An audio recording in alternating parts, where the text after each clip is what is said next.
Welcome to the EST Hangout. This is the EST Hangout, and today's guests are...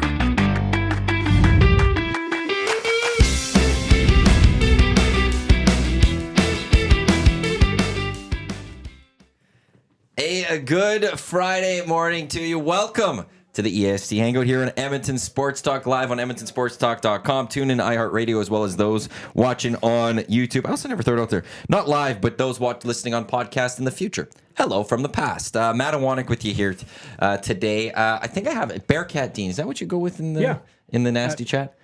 Dean is with us, and then we got Scout from the Elks Call, which is part of the Elks Herd, which is the Shotgun Sports Network. Yay! Did I get all through all of them? You got it.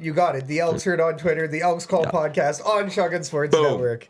Thanks a ton for having me. Of course, happy to have you here.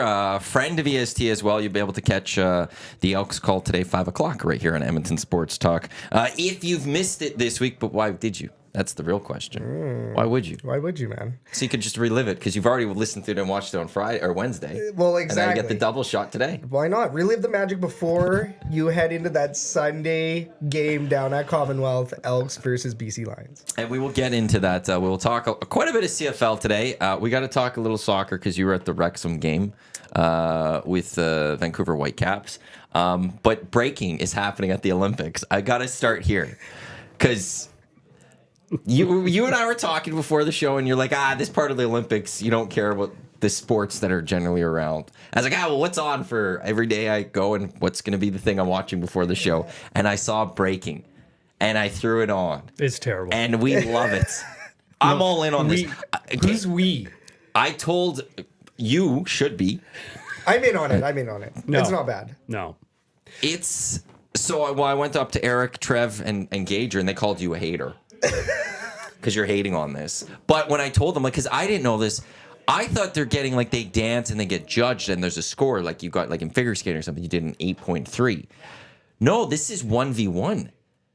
They're dancing against each other, and they're also, taunting each other in it, and then they judge who won versus the other one. This is awesome. It's terrible. I'm all in on this. I'm here for the names.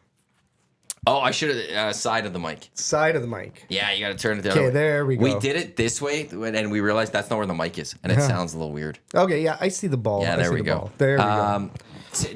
I don't know. You were impressed by the Chinese girl. No, 6'4" that was the name that they had. I'm impressed by what they can do. I just don't care. And this should not be an Olympic sport.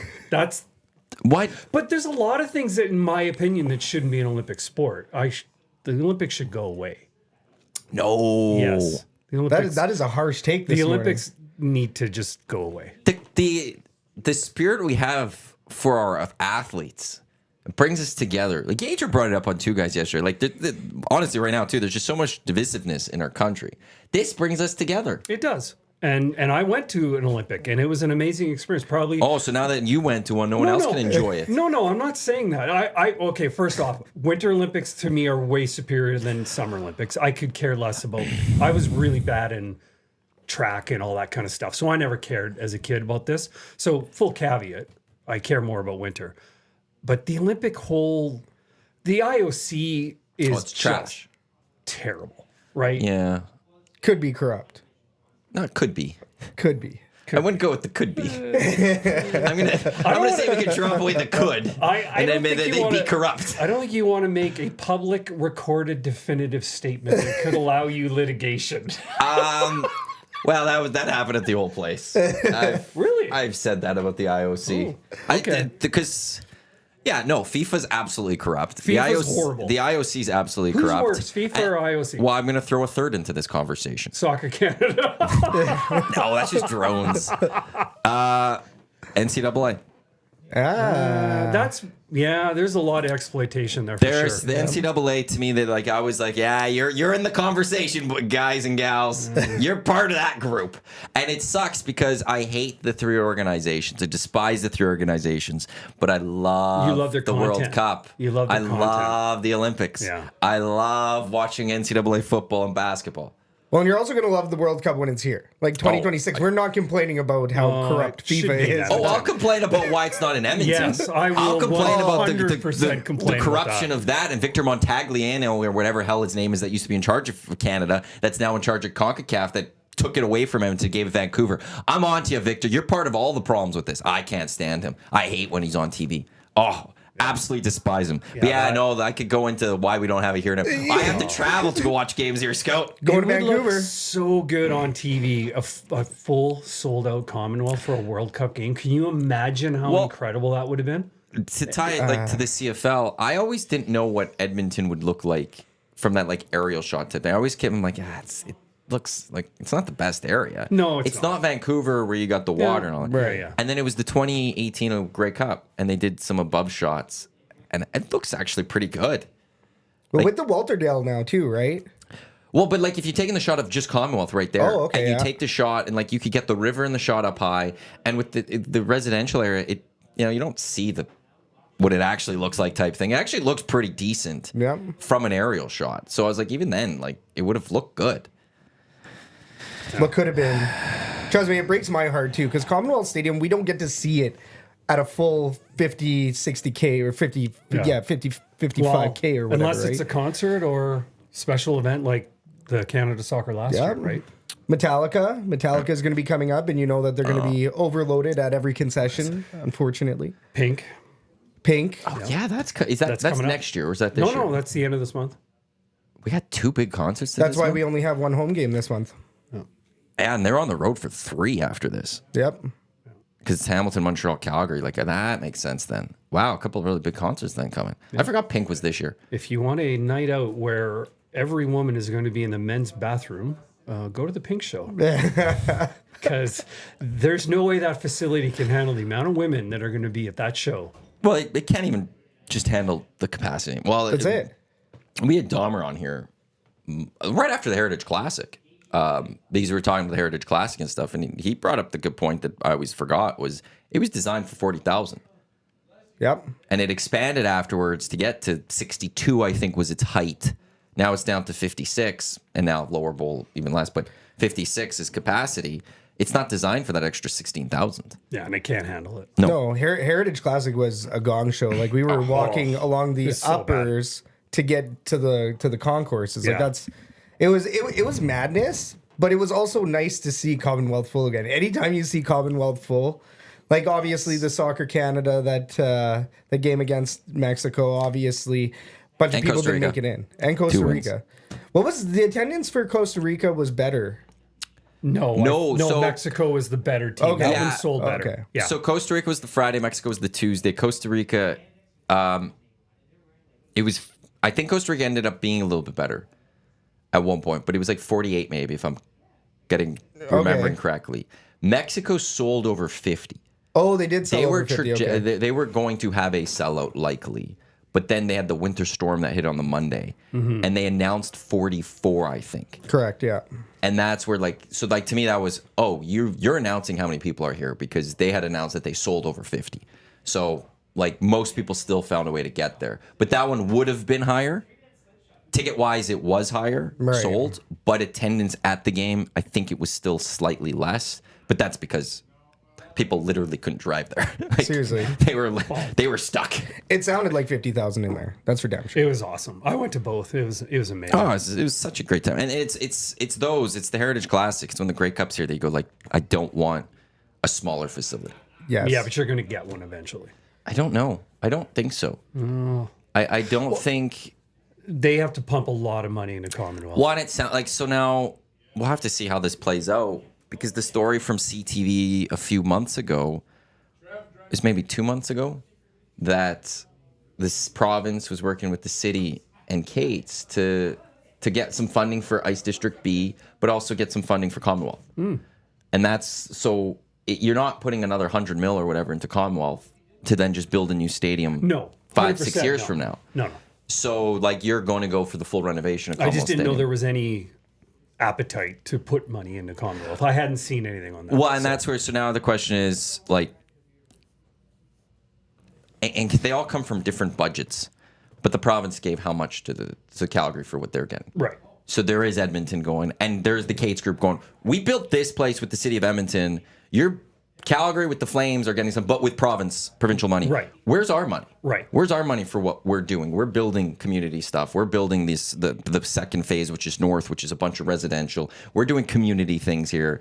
Where's our money? Mm-hmm. And so that's where, yeah, so we'll see. I don't know. It was funny to see how much backlash there was. As soon as the Calgary Flames announced their new arena, Yeah. the backlash from Edmonton, right? Just what the heck is going on here? Where's our money? Well, yeah. That started the day of the press conference, and I was just like, ooh, that's not going to go over well. And I will stand, like, I would rather get a new hospital. We haven't had one since I can't remember. It'd be nice to get one of those, but again, they're different budgets, so it'd be nice maybe to get both. But I mean, they are upgrading the Miz, right? Isn't that wasn't there an expansion? they're working on the emergency area, I think. The Right. Miz, but like the city's grown so much. We're more. over a mill. The city of Edmonton is now over a mill, Yeah. and we haven't had a new hospital. I don't think in my lifetime, which is 30 Not one, years. hey? I don't believe so. Wild. They've expanded U of A a lot, though, have they not? Yeah, but it's time that we get actually a new hospital. Yeah. That would be the thing. That, like Edmonton needs one, and I think Red Deer still needs one. I don't think that ever actually has gotten done in Red Deer. So there's a couple hospitals that we need, and I would argue that takes a little bit more precedence over whether Commonwealth is fully upgraded or not. But we'll see. And like new ownership, was it Dave Naylor had it yesterday? Next 2 weeks. Oh, yeah? 10 days, yeah. So what's the delay been? Dotting the I's? Or? Dotting the I's, crossing the T's, as Tommy would say, and the lowercase J's. Never forget those. Yeah, he brings that up a couple of times. I don't know why. It's great though. I was talking with someone this week, and they were telling me that it could take upwards with the CFL like 6 months to do this usually. Like they go through a lot of stuff, and it is a long process. Oh, okay. So it's what's happened here, from what I could gather in the entire thing, was when they first announced that they were going to look at this, they didn't know if anyone would actually be interested. And then they got a bunch of people interested. Right. And so then it was, okay, we got to decide who's the best of this group. They whittled that down, got to the one, and then that person has to get approved by the CFL. And there's that whole process. Right. So we're close to the end. A singular owner who's a season ticket holder. And we'll hear from them, if not this upcoming week, the week after. You and I have hopefully. talked, on the side about this. That can be good. That can also be bad. It'll be interesting to see. I would hope that somebody comes in and they've got a lot of money and they've been successful or whatever that looks like.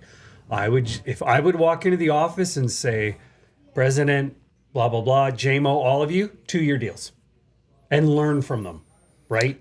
You don't need to come in and put your stamp on it and make a bunch of mistakes and make your kid the president. That's going to be a nightmare. Or at least historically, that's proven to be a nightmare. So we'll see. Well, yeah, I mean, you definitely don't want anything, you don't want somebody coming in and making wholesale changes, right? But that's why they're doing this mid-season. I mean, obviously, it would have been nice to do this at the beginning of the season, but at the same time, this new owner needs to get acclimated. Mm-hmm. So they get a half a year of seeing how it's run, from the board of directors level.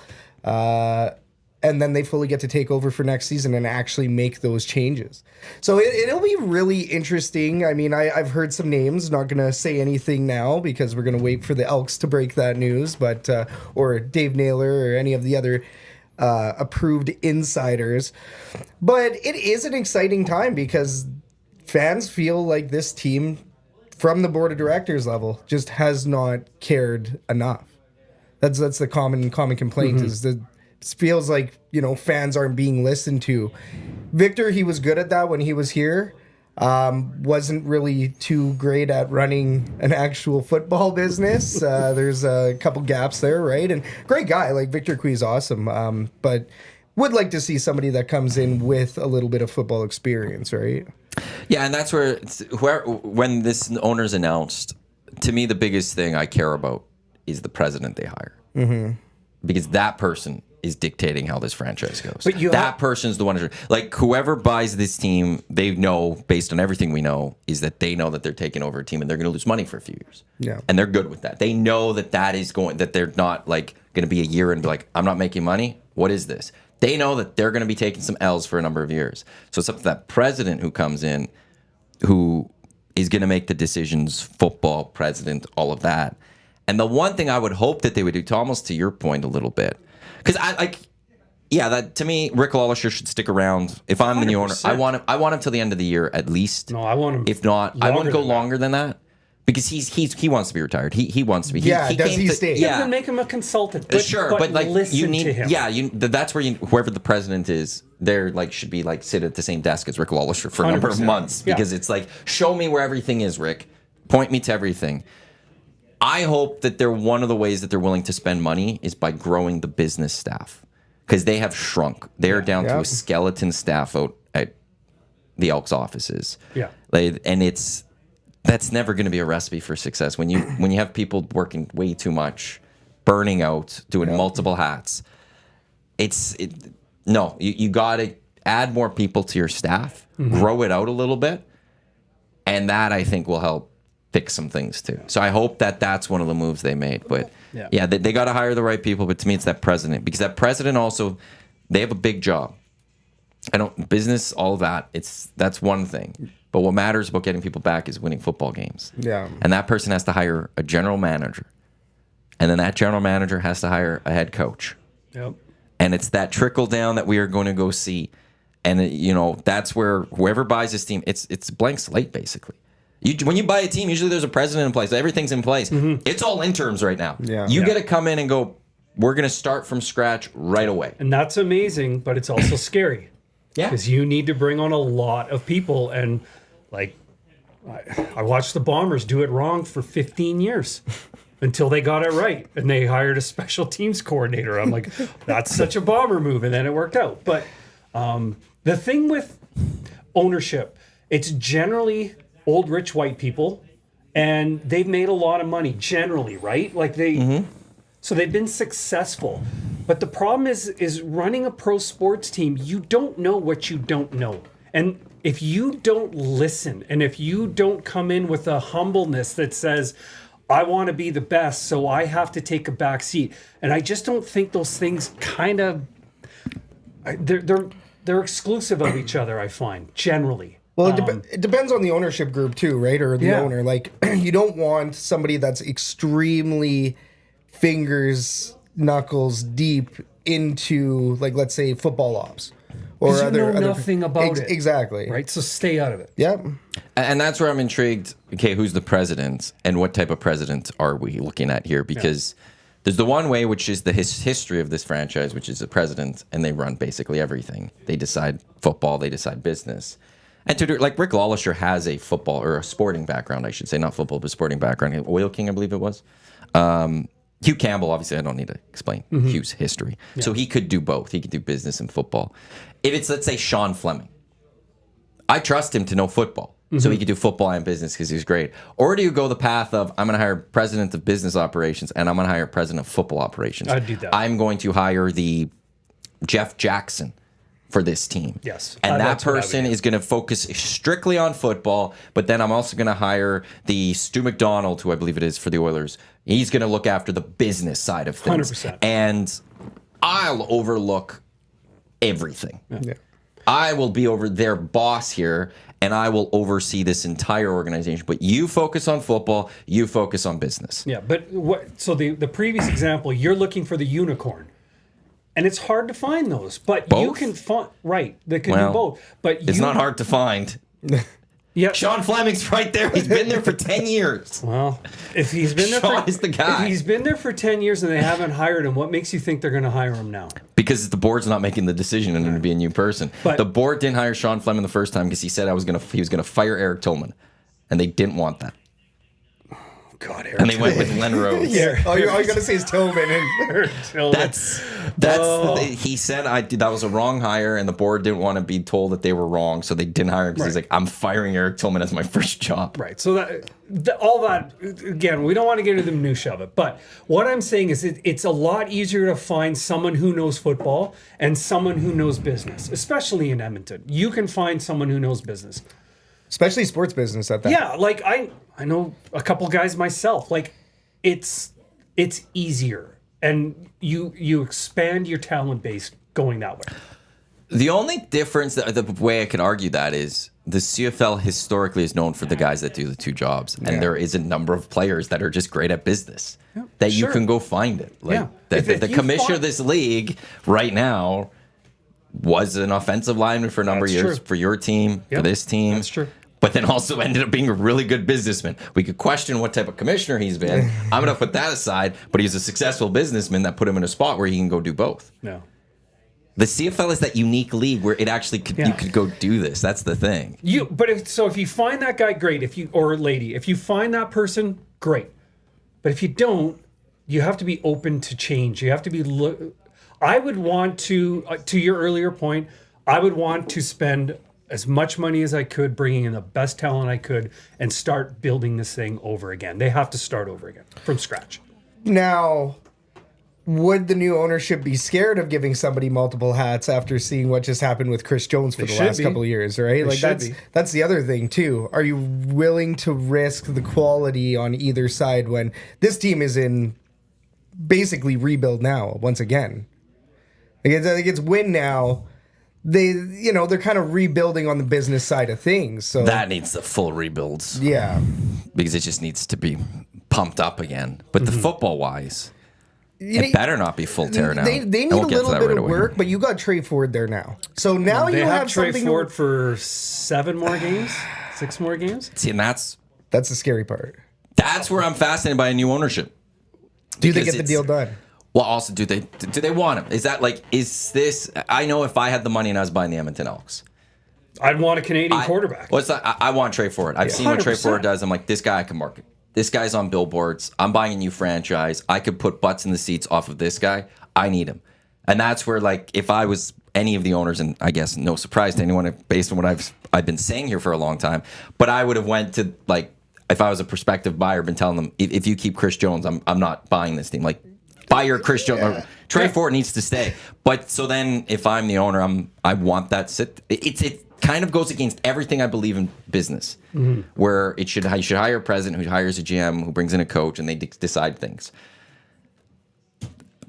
Maybe it's a huge mistake, but I'd go to Trey Ford right away and be like, no, we need to keep you here. Business decision. Yeah, but what's selling you tickets for the next 2 to 3 years? It's Brinks Truck, Trey Ford, get him signed, might even... Who knows how that deal goes, if it goes. And you know that Hamilton's in on Trey Ford. You know that Hamilton's hunting Trey Ford. Here's the only thing that makes me pause for that. And I have to sit back and think about why all this all plays out. But when the Elks were going for MBT, the reports came out, like Farhan Lalji had a report that no team would be interested in Trey Ford. And it's one, like, is that the Elks trying to soften, like, tell their fan base that... no one would be interested. And that's where Farhan kind of gets that report. Or is that like a legit teams aren't interested? Or is that the team say, we're not interested, but that's just because they're trying to not play it up or something that if he hits. So I don't know what other teams would think. But I agree. Hamilton looks like a team that should want him at least. Does Ed Hervey think the same thing though? There's something going on. And I don't know if it's just old-timey football people, like, we're rating you by what you did at the combine, and that's it, right? We've all seen that in football. Trey has a weird release. Like, it looks kind of funky, right? But he gets it done. Like, that dime he threw last week was sick. That was a beautiful throw. But it looks weird. Well, and he's also changed his play style where he's reading and passing first. He's going through his progressions more, right? Instead of that scramble first, let's make chicken soup out of chicken, you know what? Yeah. And that's probably some of, like, his release, sure, that's something that's probably stuck with him throughout all of his career, right? But he gets it done, like you said. Yeah, well, Oh, we got a huge upstep, by the way. 12 beating 4 girls breakdancing. Yeah. The Ukrainian did it. The Ukrainian did it. It was 4. She took, look. I love the hat. I'm here for the hat. Really? It's hats like that I don't like Bryson DeChambeau. Straight up. You're too young to appreciate it. The thing is with Ford, here's the hard part. He knows Edmonton needs him, right? They need the aura of him. That is going to be a hard negotiation. He's going to get so overpaid to stay in Edmonton. He really hasn't done much to deserve the contract him and his agent are going to ask for. He's a ratio buster. Like, You don't get a ratio for the Canadian quarterback. you don't? No. Oh, that's so dumb. Nope. CFL is It doesn't count as a Canadian, which I think it should almost go the other way. It should so count you for can like be an 2 or international something. from Lithuania and you're a ratio buster, but you're a Canadian quarterback who went through the Canadian college system, which no one does. University, pardon me. And he's, oh my God. No, the quarterback CFL 's does not so count for that. goofy.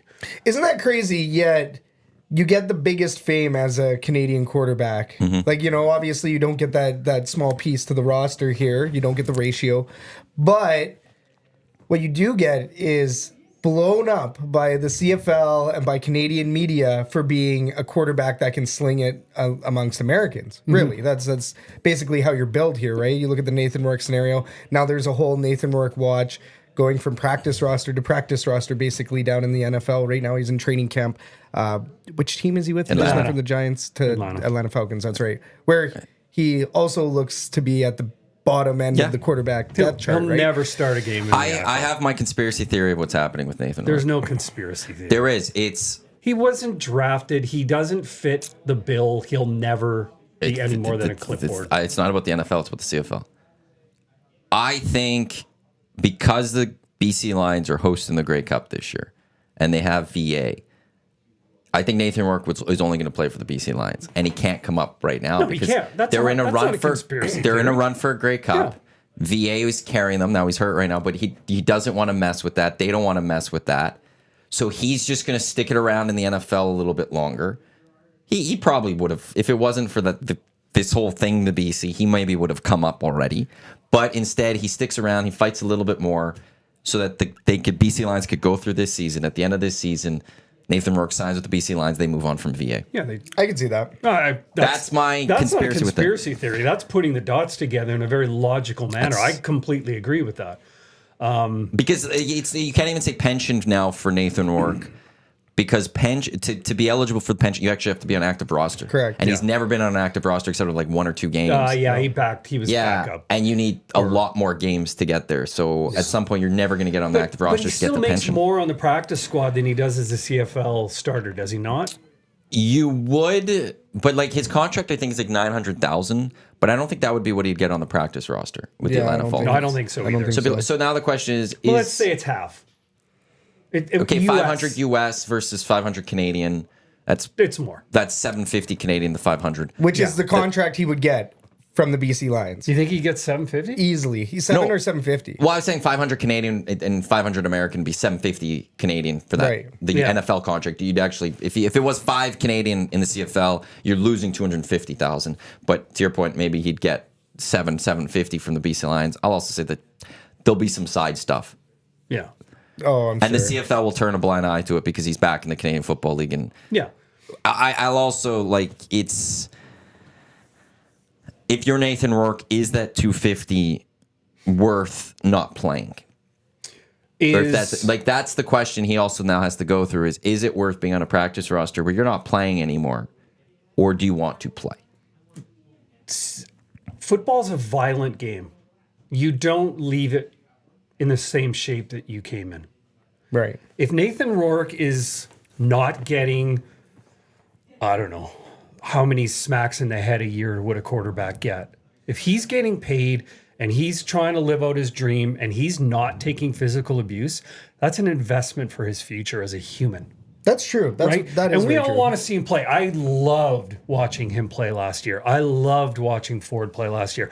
To me, as a longtime Canadian CFL fan, I love that so much. Oh, yeah. Whether they're making their team better than my team is irrelevant. I just love seeing that. But if I was his father, I would tell him, man, chase that dream as long as you can. Because when you come back, the CFL's not going anywhere.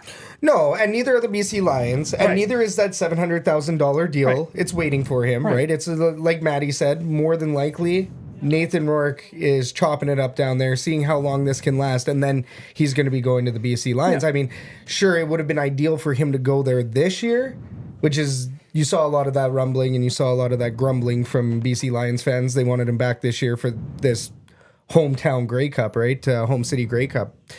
But to be able to continue to play in the NFL, even if you're not starting, even if you're just on the practice roster, even if you're just going through your motions week in, week out, you're still gaining experience. You're still making a wage doing pro football. So yeah, I mean, you're right. It does protect his future. He's going to be fresh when he comes back up to Canada. I mean, I would say that's at this point that's imminent.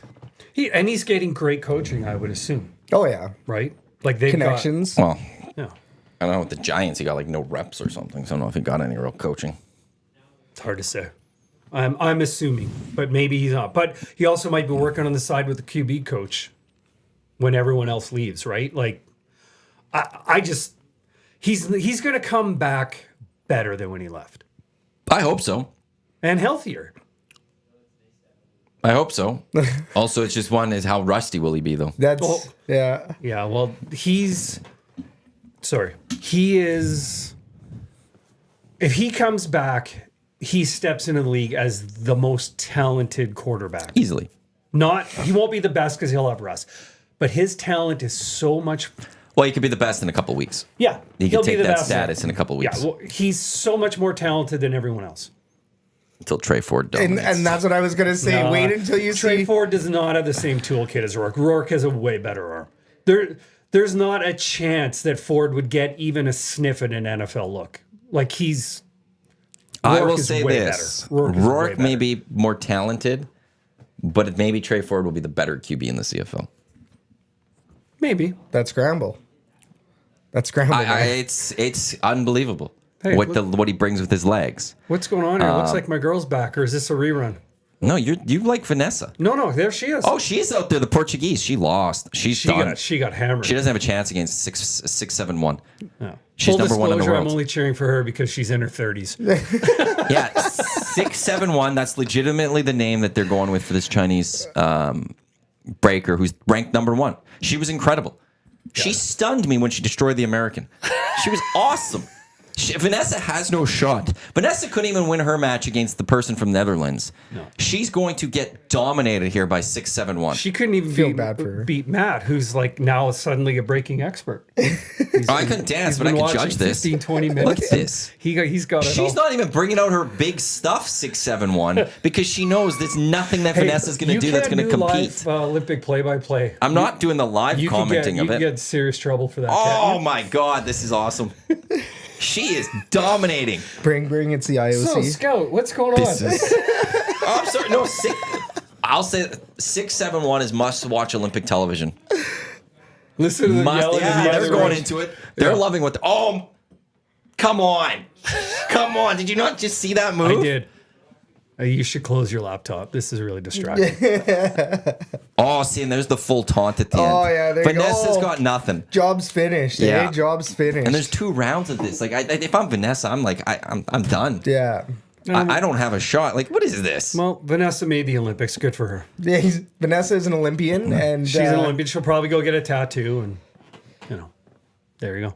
I'll be fascinated to see what the scoring is. This first one's gonna be like 12-0. Who's gonna vote for Vanessa after what we saw from 6'7".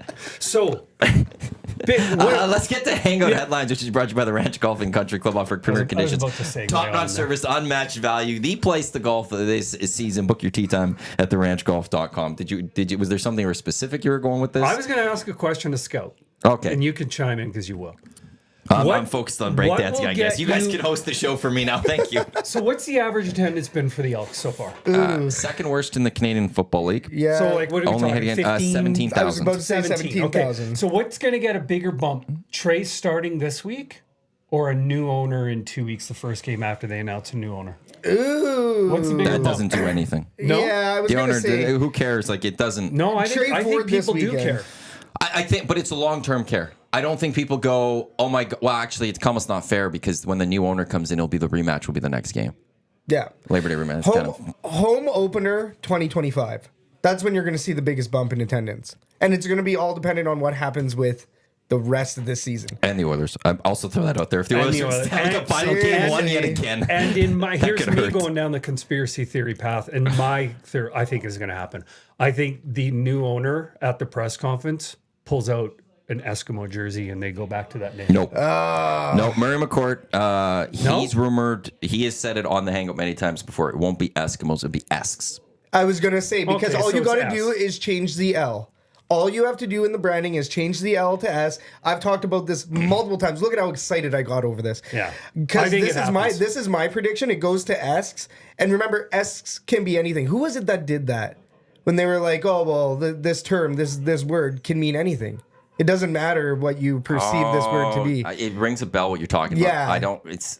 I can't remember exactly what it was. You know what I'm she talking only about. won 6-3 that first round. It's kind What of a like joke. what the Red Blacks did, right? Like, we can't be the Rough Riders and we Yes. don't want to be whatever. Right. So we're going to go with Red Blacks, which was their color. And Instead of Lumberjacks. or And Renegade- everyone yeah. knows, like, it's a wink, wink, nod, nod Yeah. to the Rough Riders, right? So, But same deal, right? Esks. It could be like Edmonton Slays. I don't know. Like I don't know. You could It's- make it an acronym, right? Like if you're going to switch to the Esks, you have to be very careful in how, because the question will be asked, what does Esks mean? exactly. That's And you can't say Eskimos. no. Because the moment you say Eskimos, then it's, well, now this because I don't want to get into the full, name change debate. But one of the things I always said when it came to the name change from Eskimos to whatever it was going to be was, if it didn't change then, it was going to change 20 years from now. Yeah. The conversation was never going to go away. Probably It was not. always going to be a conversation, and eventually what happened. And one of the things I've learned while we were talking to various people was the elders up north did not have a problem with the name. Right. The elderly people, they were the ones that generally didn't have the problem. It was the youth that had the problem. was it the And youth over- or was it the sponsors? No, the sponsors absolutely were involved with it. Yeah. And if they ever went to the Eskimos name or whatever, they would never get a Grey Cup again. Right. They wouldn't get the money for it. Yeah. The CFL wouldn't give it to them. The city wouldn't help get it. Like, they will never get a Grey Cup again.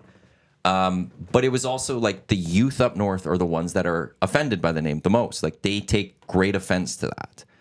And as naturally, if you go 20 years from now, let's say, well, there's going to be a lot more youth than there are the elders. Like, yeah.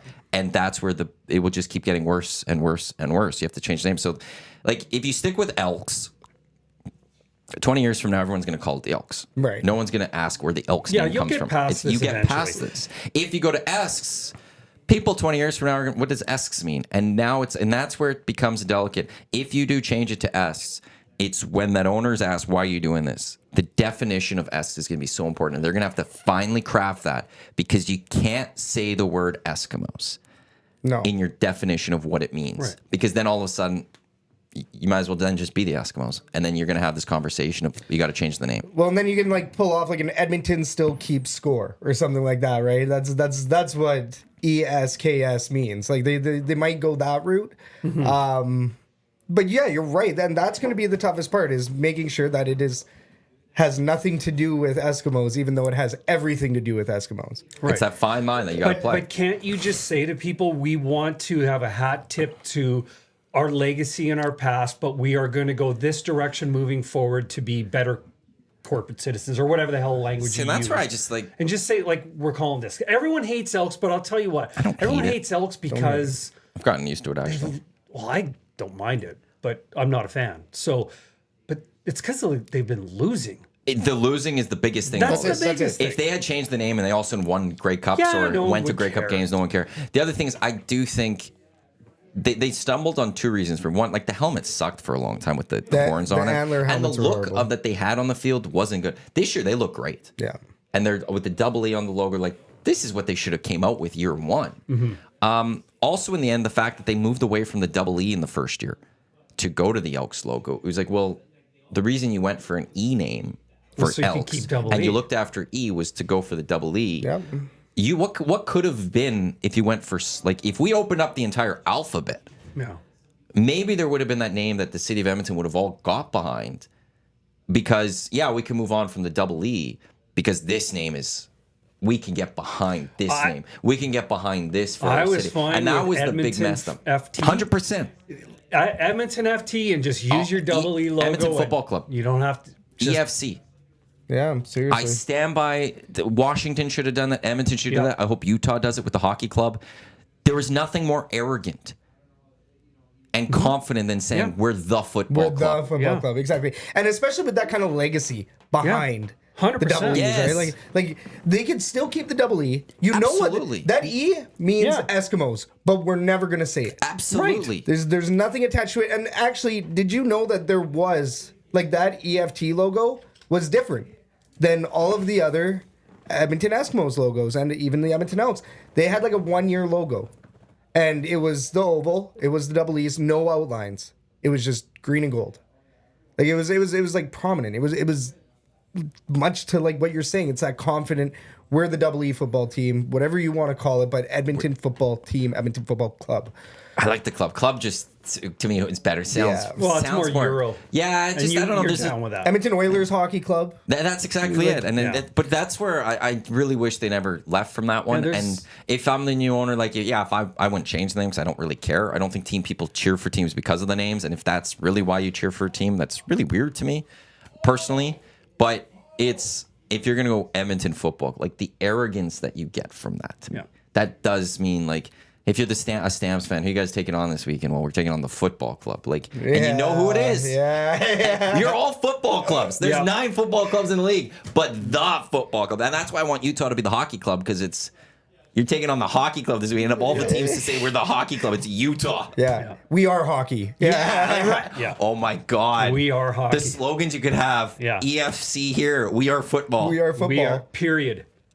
You know what? You've convinced me. I like that idea better than S, but they're going to do something because it's just an easy win. It's an easy way to get back 3,000 or 4,000 or 5,000 old people that are just so mad about quote unquote woke movement and everything else. Totally. So it's an easy fix, right? Hey, Now they're slinging the two hoots. Yeah, I'm getting into mine here right away. The official drink of the EST Hangout. It is 2 hoots, real brew tea, big taste, bold refreshment. Don't just give a hoot, give 2. Now, Delicious. getting back to this name thing though, Empire. Let's quickly dig into that, because One Empire was a great marketing campaign that the at the time Eskimos rolled out from, I want to say 2016 to 2019. It was a 4-year marketing campaign, One Empire, and it kind of set them up for that name change. It was setting them up for a name change scenario. Also, But then- an arrogant name. But you can't go with Empire. So what's the big why on that? Colonization. Oh, the history okay. of colonization. Like, because again, if you're going to change a name, you then got to be careful of. There are going to be people point out, is that what you want to go with? And I don't think there would have ever been an issue with Empire. I don't think people would have come up. But somebody somewhere. But someone somewhere, especially because, like, and I would point it out, the people that would have pointed that out are the people mad that wanted to keep the Eskimos name, but are mad that it's changing. So they're going to try to find a flaw in every other name to be like, that's also discriminatory. So the big one with Empire was its colonization. Yeah, and it would have fallen flat anyways because of the losing. Exactly. And I think that played into it too. If you are a team that won, and then the Elks were that team, a losing team, how do you sit there and be like, we're the Empire? Right, yeah. At least with football club, it's still, like, to me, Might be a we're losing football we're club. still a football club. Yeah. We just suck at it. We're still a football club. Empire is one where if you go with those type of names, the moment you're playing poorly, it's kind of like, eh. Well, when you go calendar years without winning at home, and I appreciate that COVID truncates that and makes it sound worse, but we're talking calendar years without a home win. You can't call yourself the Empire. Now, flip side of that, the Elks are getting hunted at home. That's even an article that we've used over. That's a title we've used over at shotgunsportsnetwork.ca. So, plug. even plug. we've used the Elks have been hunted at home, right? Yeah. So that's the flip side of that. And then, of course, you have fans that are like, oh, well, it's not like it's a terrifying animal and this and that. But, you know, even to kind of flip it back on Saskatchewan, they had a graphic where they used, like, it was a really bad graphic. I'm going to call out the Saskatchewan Rough You Riders. pointed right it now. out on Twitter. Yeah. Or you called it out after the game. I did, yeah, things that didn't happen. And they have one of their players sitting on their stadium roof, kind of like, and that gets jokes as being a toilet bowl. They say that it looks like a toilet, right? So he's sitting on it. He kind of looks like he's in the toilet. And then there's a PNG elk in there. And it looked extremely awkward as a graphic, and they're like, time to call the herd or time to thin the herd tonight or something. And it just didn't work out. Right. It's like, not only are you trying to like come at us and say that you guys are like hunting elks or whatever, but then you guys lose to that. It's almost more embarrassing for them to lose in that fashion with the bad graphic, right? So, I mean, and The thing that people forget, once again, is the 1922 throwback, the Edmonton Elks of 1922. Like, that's what that name goes back to, right? So nobody ever wants to acknowledge that piece of history for whatever reason, right? Because we quote unquote want the old name back, want Eskimos back. But I do think that bringing in Esks, or even just bringing in another name, will give you probably the biggest bump in attendance over a Trey Ford or over an ownership. See, and I disagree with that. The biggest, like one of the biggest attendances the Elks have had, or that this franchise has had in the last 10 years, was last season. The stand for Ukraine? The Labor Day rematch. Oh, Labor Day rematch. And it's because they won 3 or 4 games. Yep. Yeah. Trey Ford came and it was actually one of the biggest attendances they had.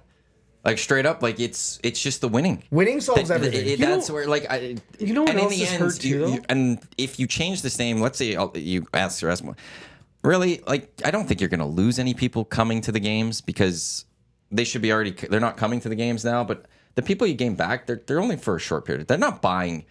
All of a sudden, there's not going to be a rush for 5,000 season tickets because you changed this name. Other fans in the CFL have flat out said that they would lose a lot of respect for the organization if they moved away from the Elks name, simply because of losing, or simply because of a cheap gimmick, right? Like we said, we're talking attendance bumps. Outside of winning is what we're talking about. I mean, wins no matter what, that's what's going to get your fans back. But that's Trey Ford starting, though. Like, Trey Ford leads to wins. Yeah. That's what at the very least. Like, they had it was an amazing Labor Day rematch last year, because there was a buzz coming into that game, because they'd won 2 of 3 going into that, and that ended up being 3 of 4. That's how it worked. And they almost won the Labor Day game. Yeah. And Trey Ford was exciting, and that's what got the casual and I fans. watched those. Like, as a non-interested, just CFL fan, I watched those games. So They just got to win. yeah. And you know what else, too, I will give Edmonton a pass on for attendance-wise? They've had so many bad weather games, just unlucky. It's like, it hasn't rained for 17 days. Elks play tomorrow. It's going to rain. Thunderstorm even. Yeah, right before the game. Tornado warning just east of the city. Yeah, like, you know, casual walk-up fan. Oh, there's a tornado warning. Do I want to be in Commonwealth when that touches down? No, I'm not going to go. I'll watch it on TV. Yeah. Like, they've had a lot of that. Yeah, well, and they also, Oilers game 1, Stanley Cup final. Yeah. I know they moved the time up, but still, people want to get to the bar, get to their seat in advance of game 1 against the Panthers, That right? Oiler run sucked a lot of sport money out of this community. There's that, too. A lot of sport money. The atmosphere for sports thinned out really bad, all taken up by the Edmonton Oilers, right? And rightfully so. We get it. Absolutely. It's the Stanley Cup final. Yeah, 100%. There's no one that's going to be like, that shouldn't have happened. No, absolutely. No, but you did get some pretty crazy looks when you said that you were more excited about the Elks and everything else, and they're like, "Okay, take it easy, man. This never happens, right? Like, what are you doing?" Yeah. But let's talk about the Bombers a little bit. Can we dig into weather-wise this weekend? Just for everyone that knows, Saturday 26th if you're going to the Riverhawks game. Supposed to be gorgeous. Sunday sunny 27.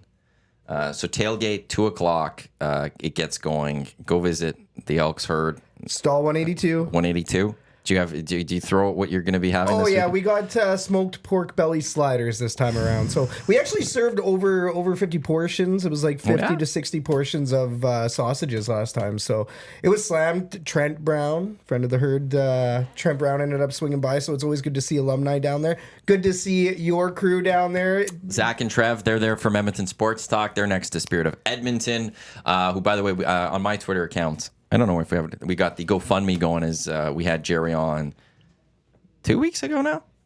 I think 2 weeks ago. Yeah, 2 weeks ago was the day of the Nasty Bash, talking about the need for funding that the Spirit of Edmonton needs so that they could continue beyond this season. So go support the GoFundMe. I'll throw it in the Nasty Chat link right away here. And then also Century Casino Sports Bar and Lounge. 4 o'clock, myself, Jay Milne, will be there for the Green and Gold kickoff show as well as the post-game show. Game day special, cheese and jalapeno smoky for $14. And the daily special, surf and turf, for $11.99, I believe it is. So you can head on there. Head down to the game, come back, play some games. I got into the horses again a little bit last week. Big winnings. $2.10 Attaboy. profited. Attaboy. Woo! Big Like- ponies. It's like the nickel slots. There you go. I was up as much as $10. Wow. It was only $2 I walked away with. But it is always a great time at Century Casino Sports Bar and Lounge. And with that, I actually have 2 pairs of tickets for the game also this weekend. Two different sets of pairs of tickets. If you want to go to the game on Sunday, quick trivia here, 780-218-9999. Which former Double E alum was on the Hangout yesterday? Text that to 780-218-9999. Which former Double E alum was on the Hangout yesterday if you want to get into a draw for a pair of tickets to go see the Elks on Sunday as they take on the BC Lions? I'm not going to give it away, but he was also a coaching candidate for the Edmonton Elks at some point. As per your discussions, you guys were spitballing who could be coach. Dusty threw him out there as a name when Chris Jones got fired. Yeah. I think I had him on and we talked, and I immediately got a text from Jay Mill. I'm like, no, you leave him where he is. Yeah, exactly. And if you know who we're talking about, you'll understand that rationale. Matt Iwanyk, Bearcat Dean, Scout from the Elks Call, which you can catch 5 o'clock right here on Edmonton Sports Talk on our audio channel a little bit later here on the EST Hangout on EdmontonSportsTalk.com. Your clear choice for Edmonton sports. You want to get into the Bombers now? Real quick before we do, though, Okay. Century Casino Sports Bar and Lounge, great spot. Lots of amazing TV. Green and gold dogs. They're slanging knockoff green and gold dogs. Is that what you guys have? Well, at Commonwealth Stadium, Or they I have don't get the mac combo. and cheese on the hot dog with some jalapenos. Well, it's not mac and cheese. It's just like a cheese sauce. Oh, like a nacho okay. cheese sauce with the jalapenos, pickled jalapenos. Yep. So, And waffle fries, which do work with vinegar. are you a salt and vinegar guy? Well, I love salt and vinegar, but like with fries, like the most elite condiment you could have for fries is vinegar. There you go. Yeah. Malt vinegar. Like New York fries with malt vinegar. There are no better fries in the world, I don't think. I love vinegar, but I hate when they make the fries soggy. Yeah, so you gotta. Yeah, the bottom ones are could be a little tough Yeah. sometimes. That's when you've poured too much. Yeah. And they're really soak it up.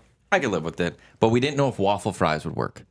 And I tried in game 1, and they absolutely work. Just throwing that out. I'm gonna try that. I will come see you the tailgate when the Bombers are here. I believe it's September. Beauty. Please do. I will come see you. I'll be wearing my Olivier jersey. And, Nice. Getting a lot of hate from the crowd, I hope. Like it could be a big playoff game. September 21st. You know what? The West is condensing. I really wanted Saskatchewan to lose last night. Well, Sask Yeah. is coming down to the pack. Yeah. Well, they're not that good.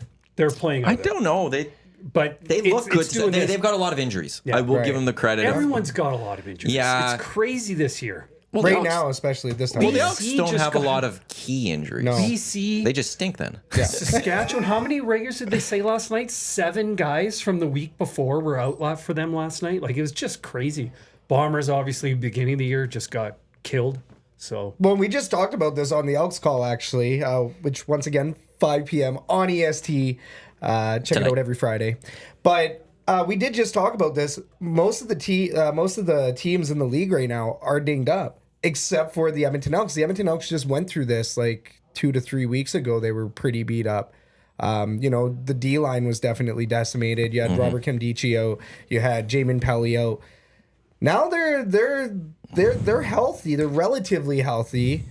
Like Kevin Brown, really, are we going to miss Kevin Brown this weekend? I'm sure there are scenarios where you will miss him, but when Javon Leake pulls off a performance like that, you almost have a running back controversy, right? yeah, Rankin was actually pretty good too. yeah. And Rankin was also good. How many 10 carries or what was it? I can pull that up Was quickly. he up to 60 or 70 yards? Yes. Like, Yeah, it was around there, yeah. yeah. Like he had a good game.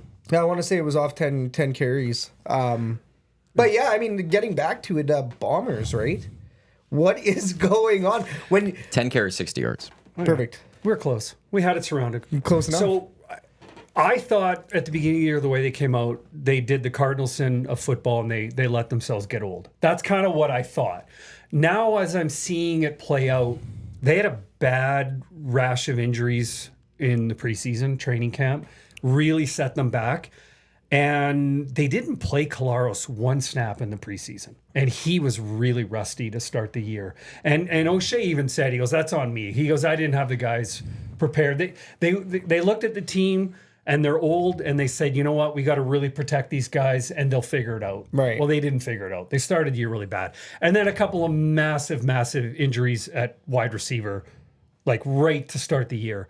It took them time to figure it out, but now they've figured it out. Now they look like they're humming. Right. Like shutting out BC. That's anytime you get a shutout. Statement. That was a good one. That was definitely good. Yeah, I mean, they could have gotten a field goal if they would have tried a field goal, but they did that little weird pooch kick thing, right? But I mean, it was that was a statement game. They looked amazing. So it's still going to be a tough run. Edmonton's going to get some wins here for sure, but I think BC's going to come back. Quarterback, they're not a sure win this week. Ottawa got a job last night. That was not a PI, in my opinion. Oh yeah, let's talk about that Right? game. So I think Ottawa should have won last night. I saw a path last night where Winnipeg and Edmonton are both going to gain ground because Calgary's going to lose tonight to Toronto, and Calgary sucks on the road, but they're great at home. Yeah, they are. But Toronto's a good team.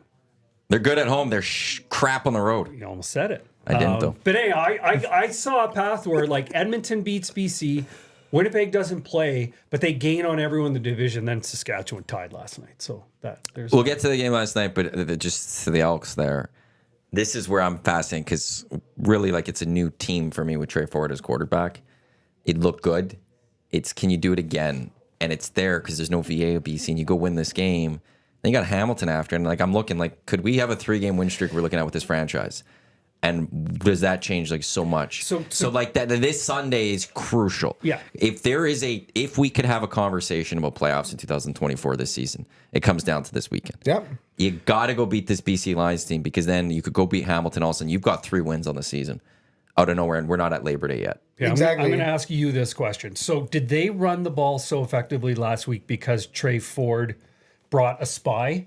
110%. Okay. Yes. Because Saskatchewan was amazing against the run up until that game, and then they just got chewed up for 2 bills, which is crazy. So if Edmonton can run the ball again, not to that level of proficiency, but run it again, and the offense can hold on to the ball and keep that defense off the field, they can win. Agreed. Agreed. Like that's pretty much the keys to the game, right? And like you said, spy. Once again, something that we also just talked about on our show.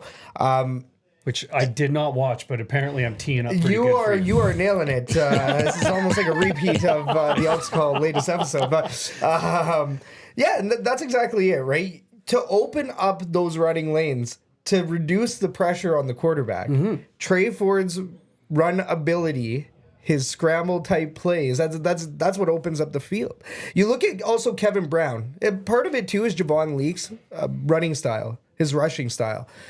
He's like a Le'Veon Bell. He'll kind of bounce and he'll wait and he's patient. He waits for the gaps. Whereas when you see Kevin Brown, he's straight up, head down, shoulder down, run through. Yeah, Andrew Harris running. Exactly. Tiptoeing at the line, find the hole, go. Exactly. Right? Yeah. The difference is that unfortunately, Kevin Brown is not Andrew Harris. There's times where he can do that well, but you usually need like a body like CJ Gable when CJ Gable was with the Edmonton Eskimos back in the day. So, it's play styles.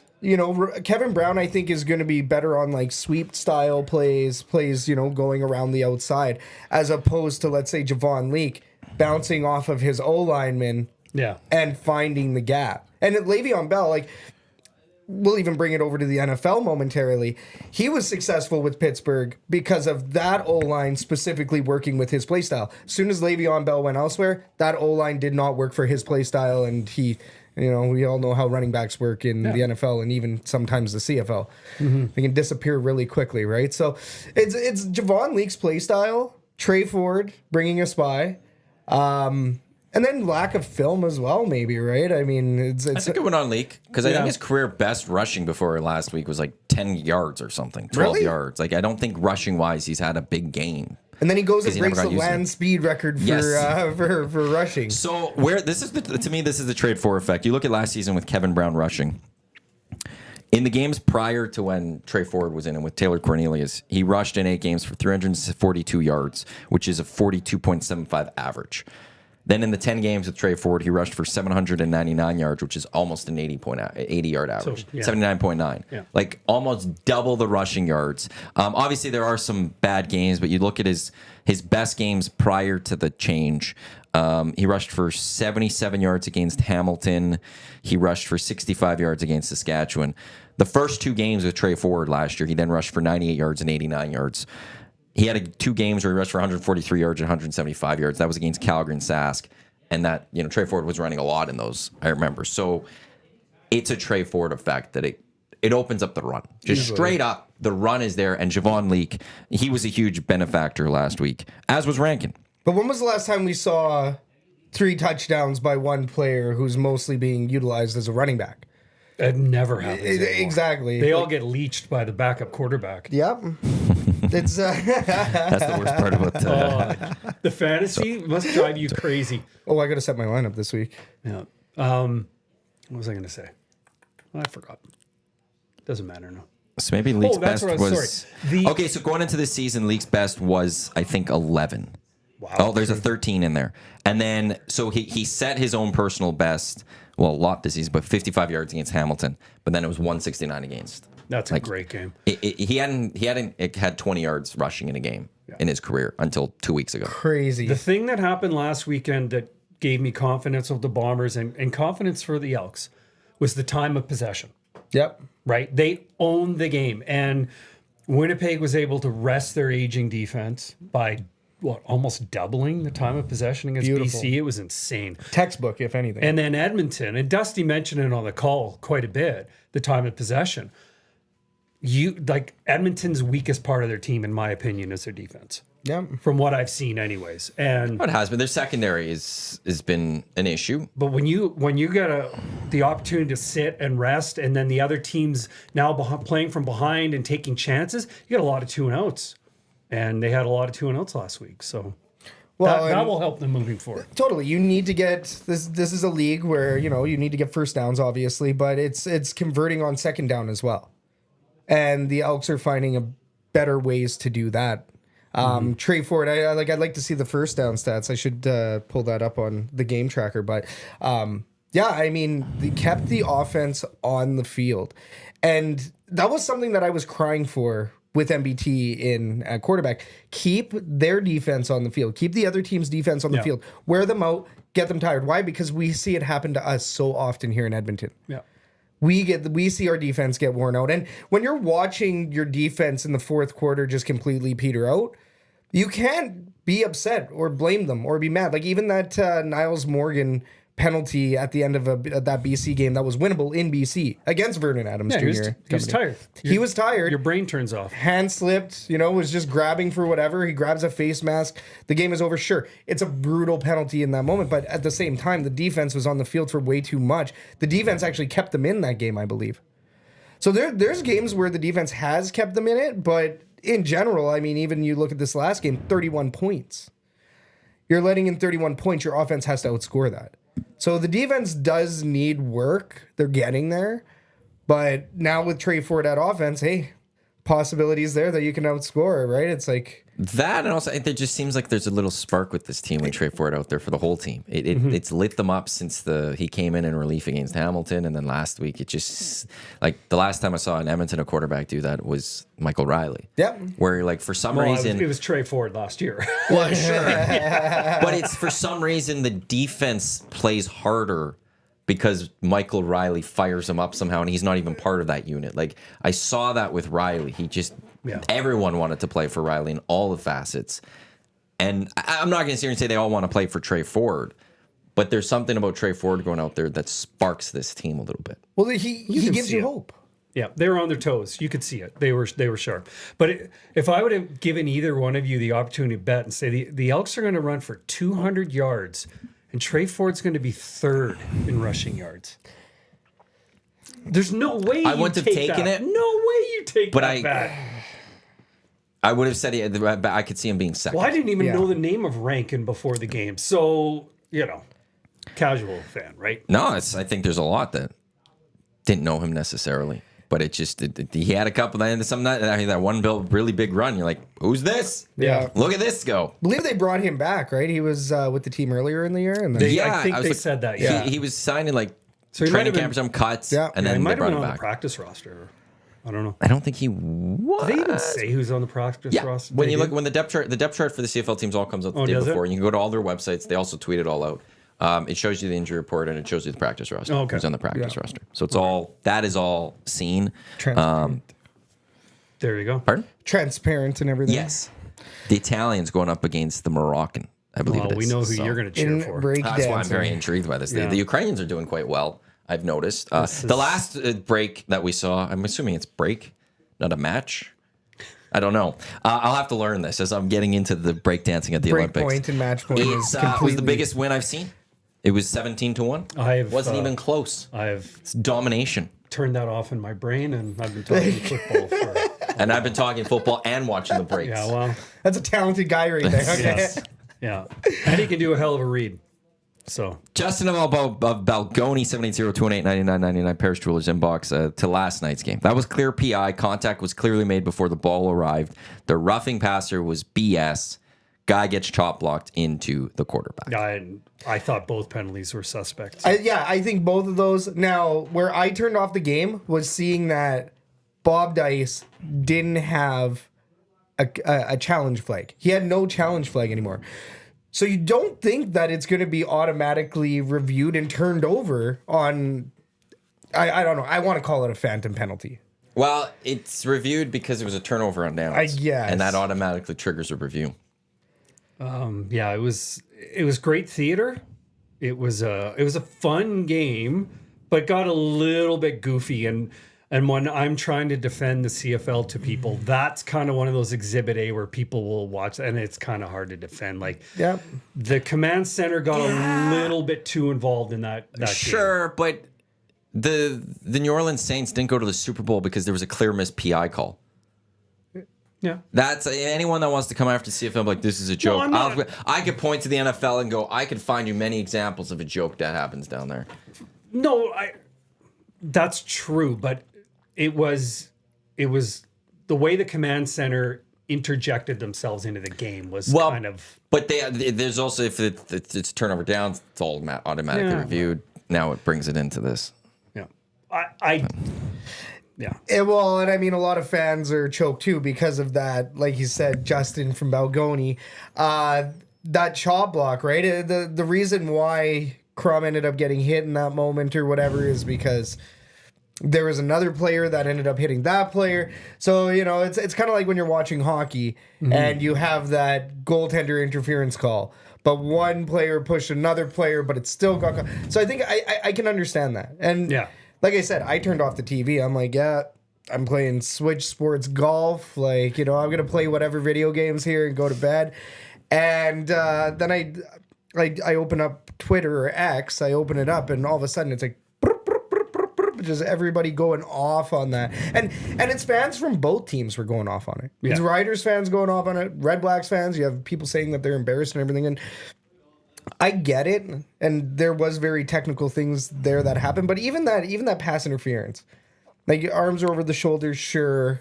He's getting pretty close. There's no tugs. He timed it pretty decently. It was pretty close. Yeah. It was pretty close. It was right? ticky-tack. Somebody texted going, the command center looks more like banker from Deal or No Deal. Yes! Just that TSN thing. That's actually pretty funny. Oh, that's beauty. That's actually good. And it's true because all you can see is black outlines. The TV is black outlines and three people sitting there at the command center booth. And it's kind of funny because the XFL and the UFL were doing a lot of that. These last couple of years, they would be like, okay, well, let's break this down from the command center, and then they'll have like their play-by-play for determining what's a penalty and what's not, or whatever, right? Or what they're reviewing. They basically do a play-by-play on it, and I think that kind of transparency is good. But this is also the flip side, the downside of it, right? Is you have fans criticizing it, making jokes, making memes, whatever. Well, it's weird they don't hear anything. I think that's the thing. If you're gonna do that, maybe. I have no issues with it. I know there's some people that really rip on this. Except there was one game where Jay and I were watching, and the video wasn't moving. Oh, Like the inside, we could see them moving, but whatever they were watching wasn't moving. I'm like, are you reviewing this or not? Like, are you waiting? And then when we came back, they had the rule already done. I'm like, why? Did you watch the replay at all? Like, it was really weird. No, and that's where if weird. you could hear what they're talking about, which that's probably also confidential, but the way that they did it in the UFL and the XFL is they have a specific guy just reading it out, right? Just one guy as opposed to, the rest of the command center there going through their motions. So I don't know, maybe that's a solution. The CHLs, I've seen it in the Memorial Cups and stuff where they go and you hear the ref talking with the guy upstairs, and I don't know, transparency is great. Yeah, in international hockey they do that as well. Yeah. You can hear they pipe in when the refs talking. And of course, we don't understand. We should the have language more of they're that. talking, but I don't know. Like, I don't think there should be anything confidential there. To me, like, what would be said that a league wouldn't want said? You just have to be aware of hot mics. Well, that's like the Tim Peel situation. Like, that would be the thing that you're most worried about, is that them saying, "Well, we kind of gave it to them last time." Well, screw that. I want that. I don't want that in sports, anyways. So play that, and if they're going to say that, then yeah, we should know that type thing. So there should be no reason. The CFL, just play that audio too with it. Let's hear what they're saying. I guess. I don't know. If you don't want people going in and out of there, or the potential of hot mic scenarios, then you just design it that way. I think Che was saying that he was talking about it after the game. He said, like, we got to be careful about slowing things down too much. Like, they really should be looking at it in real time, because you can start getting so ticky-tack. Like, almost everything, like they always say, every play there's holding. Well, like, almost every play there's PI now.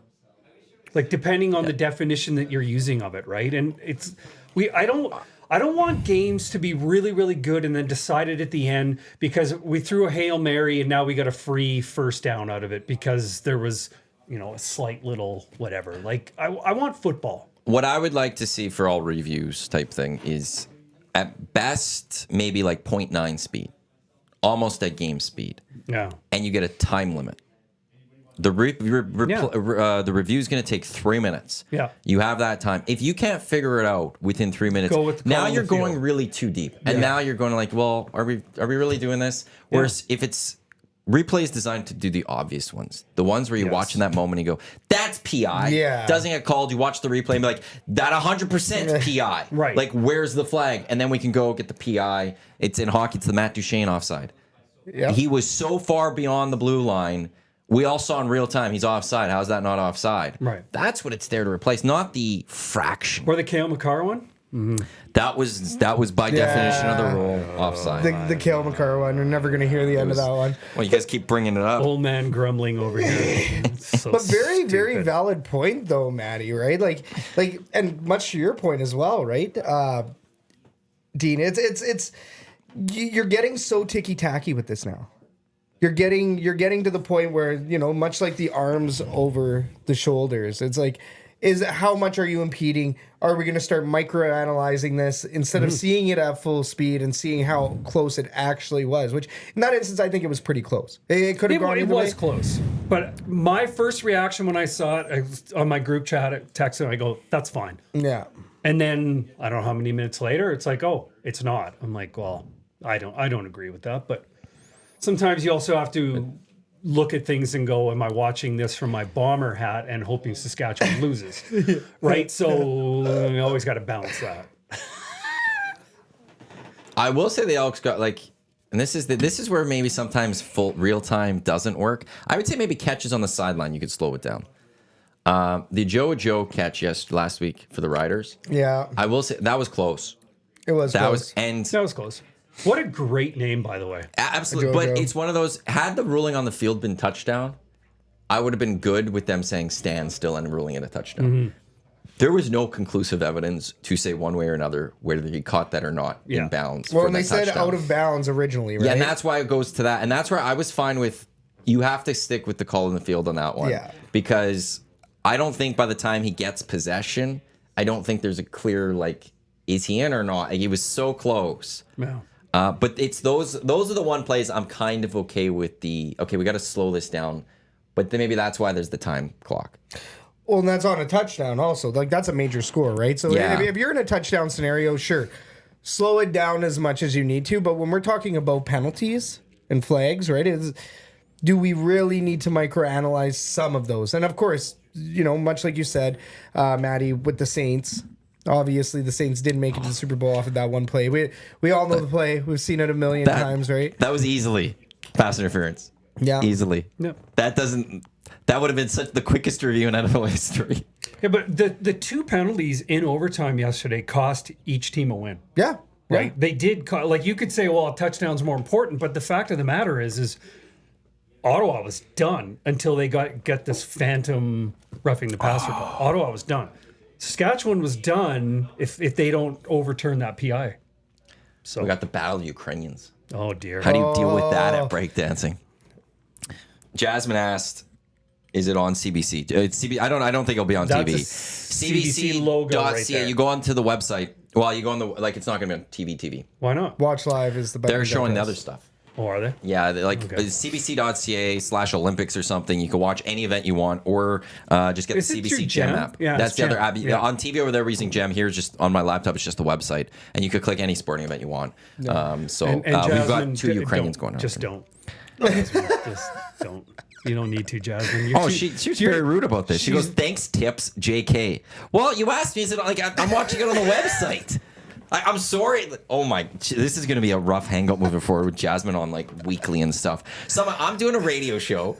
She's asking where to, is it on CBC? Well, yeah, it's on their website, and she's making fun of me for it. Well, thanks, Jasmine. Way to fire her up, Jasmine. Yeah, exactly. I mean, coming in hot to the hangout, Jasmine here. She's good people. I love that decision, by the way. That's amazing. Yeah, I'm already hating this decision. That's why I'm already regretting this. Anyone that gets you angry, Thanks, tips. it's a good decision. What do you want It's a from me, win. Jasmine? It's a win for the viewers. Line them Yes. up and watch them go.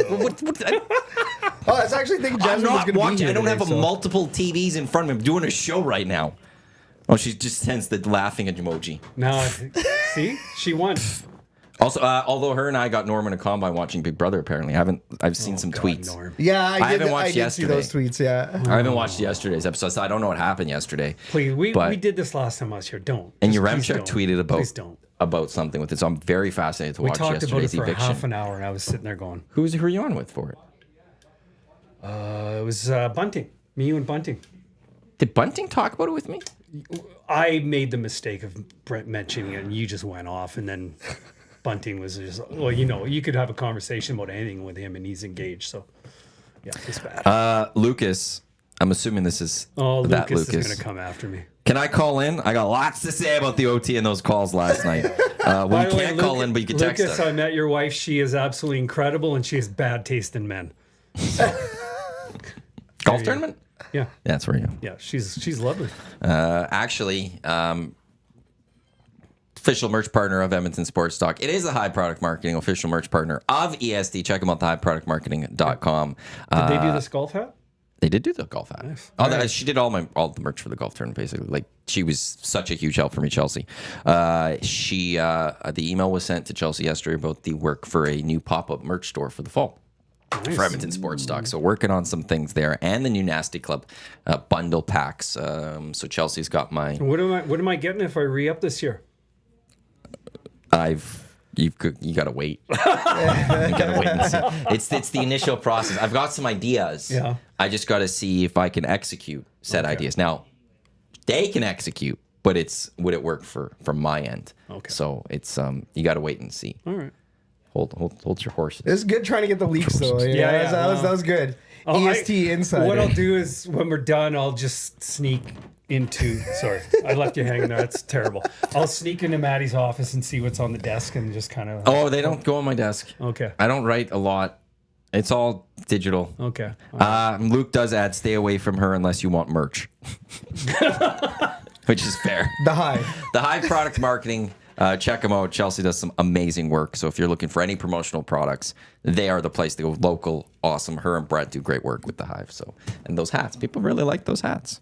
Yeah, I don't do the piping anymore for myself, but I thought, well, I'll wear this today because, I'm here. Why not? I actually got to quickly ask because we haven't talked about. You went to Wrexham game out in I BC, did. taking on the I Whitecaps. missed the Nasty Bash. Yeah, And I went to. Was Ryan Reynolds there? Did you see He Ryan was there. Reynolds? Did you take a picture with Ryan Reynolds? Oh, No. Apparently, and this is, hearsay, gossip, whatever. Apparently, he came in a service door. They whisked him in an elevator right up to his suite, and he never got near any of the great unwashed. Did he go on the field at all? No. Really? No, he was just in a suite with McElhaney and Humphrey Kerr was there as well. Who?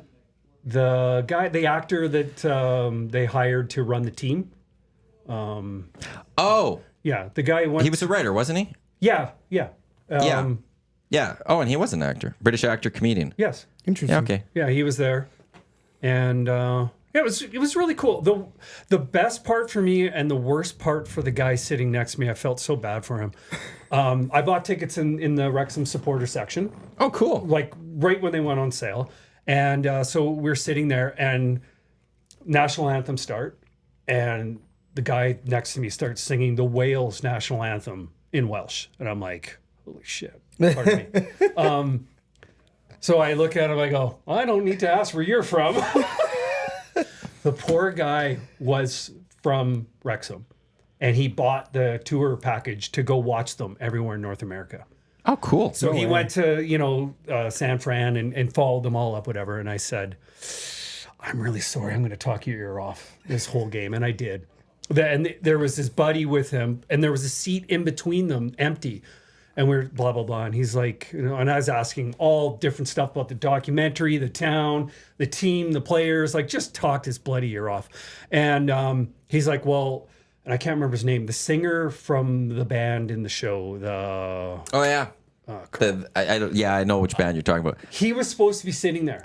Oh. But he big timed him. He got VIP, so he was up in the lounge with Reynolds and those guys. So, No way. So yeah, it was kind of funny. So, but it was really cool. And I'm like, so I want to ask you this, because this is the one question as a new fan of this. If I was an old timey salty sport guy, would I be bitter about all these new fans or excited about all these new fans? Right? Yeah. And he was really good about it. And he said, he goes, we're not in League One without all of this happening. The influx of money and all the support and people buying merch. They pay 20-something pounds to go to a game. Tickets were over $100 in Vancouver. Yep. North American prices are ridiculous. Right. A lot of Europeans, they saw prices of Copa America, they saw prices of various things, and they're appalled by what the pricing is over here there's for double matches. the occupancy in BC Place watching a Wrexham friendly who paid 3 times the ticket amount. And he's like, and the merch lines were nuts. You could not get near the merch department unless you wanted to miss the whole game. And all this money is funneling into the club. And they're using it. They're reinvesting it into the club and bringing in better players. And that's how they keep moving up. So he was really good about it. But he said, it's really hard to get tickets. It's really hard to get tickets in Wrexham if you're... So he's a season seat holder. But he goes, if you're a casual Wrexham fan, forget it. You're not getting seats. And that part people get a little bitter about. So Elks fans could dream. Yeah, but their stadium holds 11,000 people. Exactly. But they're trying to expand it. Well, they are. There, By the Whoa! Sorry. come on now. 671 just did something pretty amazing. You're such a knob. She's my favorite. I'm big on the 671. 671 versus India. You love from her Netherlands. taunting. You really like her taunting. No, she just did like a whole somersault in the air and stuff. It was ridiculous. She did that last time. No, she didn't do that. Okay. Look at this. Oh yeah, 671's winning. I this. can't. She's got the gold. Give her the gold Give her now. the gold.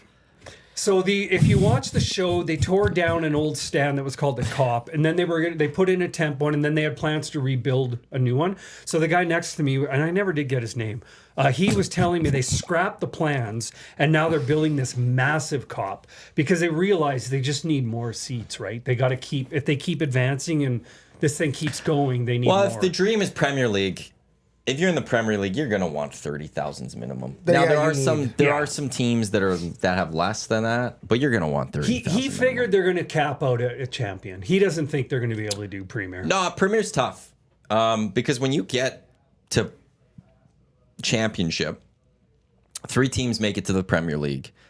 One, you're dealing with teams that were just in the Premier League the year prior, and to get to the Premier League, the moment you make it to the Premier League, you get a crap ton of TV money. Yeah. It's hundreds of Your millions of budget dollars. quadruples. Immediately, you get a lot more cash. Yeah. So they've built teams that are Premier League level now. Yeah. And you got to find a way to jump all that. You got to get the money for that. Those teams have the money. As much as Reynolds, like what, billionaire and all that, he doesn't have the money that he's like just for sitting there that he can go invest in the soccer They team. have to bring in outside It would be investors easily- at some point. It would be to me like I always feel like I think they probably still take a couple of years to get out of League One to Championship. I don't think they'll be able to, like last year to get from League Two to League One was first year. Yeah. But I always heard that from the Nations League or whatever to get to that one, you could shoot up right away. Well, especially with now, the budget they had on players. well, and so, but now it's okay. If you get to Championship, the budget those other teams have, I think they could do it one day because of the global appeal. Yep. There is going to continue to be that money, if you keep growing up, you'll get players that want to go play for you. Yeah. Because the documentary is going to I'm going to get endorsement deals out of this because I'm playing for Wrexham and the world's going to love me. Yeah. So that's where they might be able to also get some players, but it's going to take a while. I feel like it's probably a 10-year plan you'd have to have. Probably from now to Premier League. They're right now in the same conversation as a Man U or a Chelsea or any of these teams that come to the North America. For popularity? For popularity. Yeah. Well, Man U played them last year. Yeah, now it was Chelsea Man did U's this year. Yeah, and it was Man U's like under 21 team or something like that. They didn't play anyone close to their top team. Chelsea but it was did. Man U versus Wrexham. Yeah. Which is Chelsea huge. did, and they drew. They drew with Chelsea. That's because Chelsea's a joke. Hey, I'm a super, super extremely casual Chelsea supporter, okay? Chelsea, of the last 10 biggest transfer windows, or of the 10 biggest ever, Chelsea has like 4 of them in like the last 3 years. Yeah. They have spent so much money for nothing right now. Yeah. It is awesome to watch personally. It happens Sorry. for sports teams, okay? Well, who's your team again? Man U. Yeah, exactly. Okay, yeah. And who's So, Eric's team? Liverpool. Yeah. It's fun watching. That's why I was confusing him go the two. off. God, it's fun watching that. When their manager resigned last year, like It was amazing. he was almost in tears. He did cry that day. Yeah, it was like wow. Like I'll never ever achieve that level of passion for Wrexham ever. But I really like the story and it's fun to watch. So China lost. 6-4-1 lost, I think. No. It looked like she was second in her group. Rigged. Your girl my Vanessa's God. coming out from Portugal. how is she still in this? Because it's like a round robin. It's group stuff. Man U. 6-7-1 shouldn't have lost. That is an absolute trash. Man U's done some pretty brutal things over the last couple of years too, right? Like there's a couple failed deals. There's ups and downs. Oh, many. Yeah. Many. Well- They haven't been good since 2013, really. if you bring in like whatever percent of your budget for a guy and he doesn't play a game because he gets hurt, like that's such a crazy system. It's crushing. Yeah, it's so. As the more I learn, the more fascinated I am by it. But it's such a crazy system. Like you were saying, when when teams drop out of the Premier into the Championship, they get that 1 year where they're allowed to overspend to help them get back, right? And their budget is just so much more than everyone's else. And you're watching this and you're like, this is fascinating. But the flip side, you also have players that just go like, I don't want to play in the out. championship. Yeah, I'm out. Get rid of me. Like it's Transfer me right all now. fascinating. United though, they brought in is it a defender? I think it was a big defender. He got hurt in training already, or like in preseason. So he's out for like 3 months to start the season. Season that's hasn't begun. crippling. He's already out for 3, and it's like we really needed him. Just insane. But our season starts tomorrow. Yeah. Let's bring it back to Community Edmonton shield. for a minute. What about Alphonso Davies? Where's Davies going? Actually, somebody in Nasty Chat asked that. Nice. I can honestly tell you, I have no idea. The latest, Eric sent me something from a day ago saying Bayern Munich has decided to sell Alphonso Davies. They're hoping for 50 million euros. The deal could be done for maybe around 30 million. That's coming from a guy. So what did Vancouver get for him? A couple mil. Yeah. So So that's where it's- the business of it makes sense, right? Like Depending on the clubs they had you to are. pay him, and they obviously invested in his development, and now they're going to make money. Well, that's the business Transferring of him. sports of soccer sports is that there's the buying of players, but one of the ways to buy players is to sell your players. Mm-hmm. And if you're really good at, it's almost like a stock market type Yeah. thing. Buying Yeah. a player low, selling them So high. high. Boom, it's a lot easier. Liverpool and with Klopp, they've actually were amazing at that. They really were really good at selling off their players to bring in other players. Right. United has done a trash job of selling their players. Arsenal hasn't even like sold. Like they're even worse in terms of selling off players. But that is where it is. But that's also where you get money if you're a lower club. Is if you could develop that one player. Mm-hmm. it could bring in a crap ton of cash for you. Yeah. Like Edmonton FC will always, exist in the minds of people because Davies. Right? Like I'd really want a soccer team back. So do I, actually. I would actually go. I never went last round. I would actually go now in my new. Because you're The full Eddies. Wrexham. You're Get full the- Wrexham. Well, so it was the morning after the Nasty Bash, and I saw YouTube blew up in the Reed, announcement, so I saw Jasmine. I was so excited. So I text Dusty and I went, "You didn't tell me. I had no idea this was going on," and we were going back and forth, and I said, like, I can't believe I missed a Nasty Bash for a soccer game. And all he wrote back was, loser. And I'm like, yeah, a couple of years ago, I would have said the same thing. Like, I don't know what's happened to me. Nasty You're Bash falling is in great. love with the beautiful sport. Oh, what it it's is. hard to fall in love with it, though, when you watch the Copa. Those South American teams and that culture is horrible to watch. I enjoy it. I personally enjoy You it. enjoy the diving and all of the theatrics? Because Argentina took it too far, 100%. No one in soccer world talks about it that much. They don't care. Like those ones, there are the ones that go too far, and we saw it go too far. But I like the style of South American football beyond the diving. I like the physicality. It's more gritty. I like the physicality of that. it for sure. I need the theatrics to not be as much, and I know You're the it's new never guy. gonna happen. You're the It's new never guy. gonna happen. So I have to deal with it a little bit, but I almost feel bad for Canada and the American teams when they do these things because they're never going to get a fair shake. Oh, not in the Copa. No. Never. You're always going to have the refs against you. That's just the reality of it. But go earn their breaks.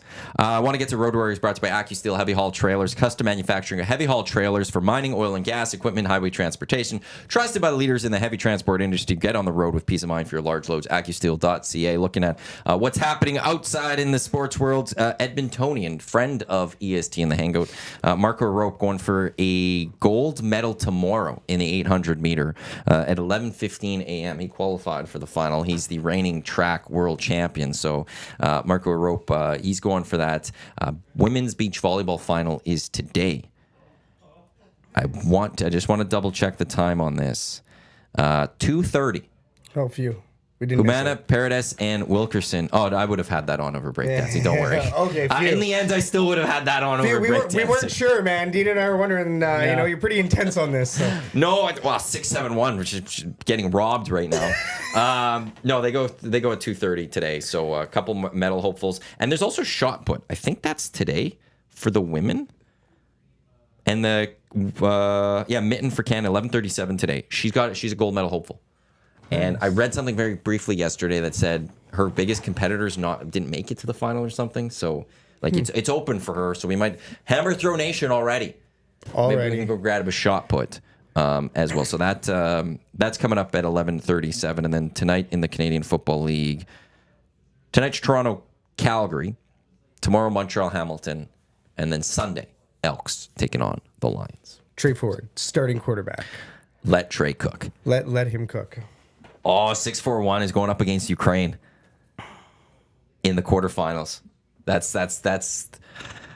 my country going up against who I think is the best. I don't know how she got knocked off. We're getting closer to the end, Dean. Thankfully. No, this has been amazing. No. And tomorrow, a Canadian actually. We're in break. I honestly, I'll say this right now. I think everyone should spend a couple minutes watching this. Just to give it a try. Tomorrow, a Canadian, Philip Kim, who is also known as Phil Wizard. Way to go, Wiz. He's a gold medal hopeful as well. Pan Am Games 2023 breaking champion, gold medalist. I hope Boom. he works some magic tomorrow. What would be amazing is 7 golds is a non-boycotted Olympic record for Canada. 24 medals is a non-boycott Olympic record. We got 6 golds right now. If we could get beach volleyball today, imagine if breaking sets the record tomorrow. We're never going to hear the end of it. Imagine if, because you said you don't care. don't care. Imagine if we set a record because of breaking. There's this thing called the X Games, right? Yeah. Yeah, this should be on the X Games. We've got and skateboarding only. now. We've got BMX now Yeah. at the Olympics. Yeah. It's awesome. And I got It's for the youth, baby. You want this on the Ocho or what? Is that what you're saying? Yeah. Which was on yesterday. Yes, it was. TSN2 was playing a bunch of Ocho stuff. Slippery Stairs. Yeah. I saw Slippery Stairs yesterday on the Ocho. Dodgeball was going on, and it is the World Dodgeball Championships right now. Oh, no Zach way. was saying that like this shouldn't be an Olympic sport. I don't know if he's changed his mind since we've been in here, but like he's like, where's tag? And I'm like, exactly. I would rather watch those people doing the tag thing than this. The tag is amazing if you've ever been. Yeah, I've seen like the extreme tag where they're vaulting over things. Yeah, like and- I personally want to see someone catch their head on it and wipe out because that would be funny. That's what I would That's do. usually but- what brings entertainment is people hurting themselves. But yes. the tag thing makes more sense to me than this or skateboarding or. Do you not see how much goes into this? I don't. There's like a lot of physicality. There's a lot of they're very movement. There's a athletic. cardio. 100%. They're very athletic. So why should tag be in? Because that's also very athletic, and you're running around, and you're like, Sure. But are we gold medal hopefuls if we had tag into the Olympics? I don't know. See, and that's the thing. Here we have a gold medal chance. And it's been great. You're assuming you have a gold medal chance. Phil Wizard is a hopeful going into this. Working that magic.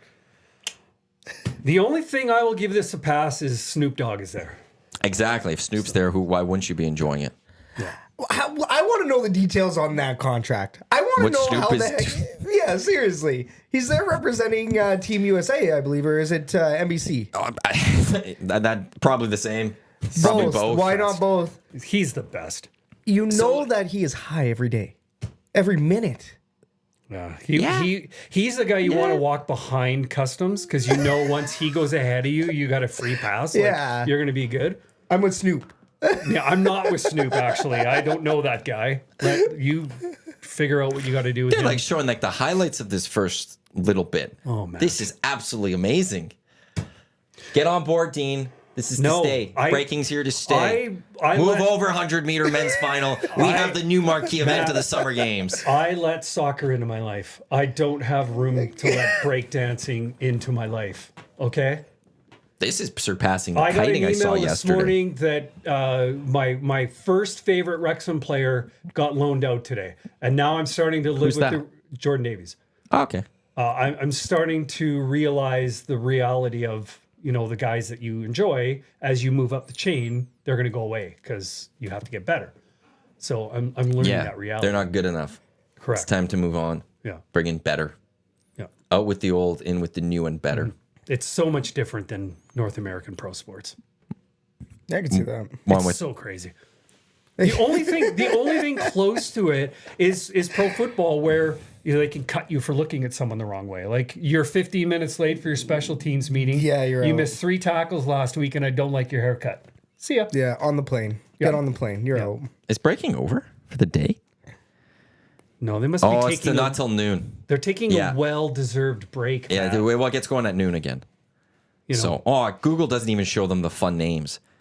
That gives them the real name. Yeah, This they're real is- names. Here they're going she's going 671 or whatever it was. Here's 641. Maria, not 671. It's- Yeah, I forgot what the Ukrainian is, but it's Pavlenko on here. I want to go by her dancing name. Yeah, Come on, exactly. Google, figure that out. So I think I know the Bombers' path to getting back into a playoff spot, but what's the Elks' path? beating the Bombers in their stamps. Well, because the Bombers They get play 'em 5 Saskatchewan times. twice in a row, right? So every year. So that helps. Yeah, It's but the these Elks next two get games. stamps and the Bombers 5 times the rest of the season. They're the 5 two times. total between those two teams. Wow. The Elks So need to they- go 4-1. Yeah, that is true. Yep. And Bombers once at home, twice on the road. If I'm It's back to back for Edmonton. I don't know if Yeah. there's a bye Yeah, week I in think there. it's a home and home. Yeah, but I don't know if 21. there's a bye week in between or if it's before. 21 and 27th. 21st, Okay. 27th, Okay. and then So the then they Calgary have is Calgary. also home and But home. did they play Calgary 3 times or Winnipeg 3 Calgary. times? Calgary. Calgary. Okay. So yeah. They get the So- Labor Day set, bye week, then Winnipeg set, I think it is, and then they Okay. get Calgary later. We broke this They down. get Riders and So Argos yeah. too. So Winnipeg has 2 Edmonton, 2 Saskatchewan. Okay. So again, What about Calgary? Oh, okay. I'm not sure. You guys might be done with Calgary. Yeah, I think they've played them. Twice. They have BC again coming out of this bye. They have BC next week. Yeah, because you guys go back to back with BC. Yeah. They might have VA back. And I'll hurt them again. Well, even by the time that they play the Elks, who is it at home? It's It's BC. Who is that? The 5 weeks since VA had been injured. Said that it would be 5 weeks. Farhan did. Who's the team that they play at home for that one? BC. I don't know. I'll take a look. But yeah, no. So is the West pretty much now all in the West for the rest of the year? Like, or I haven't. No, because the Elks have Hamilton next week. They have Montreal the week after. They have Toronto later this Yeah, season. because it seems to me the Bombers have done a lot of East already this year.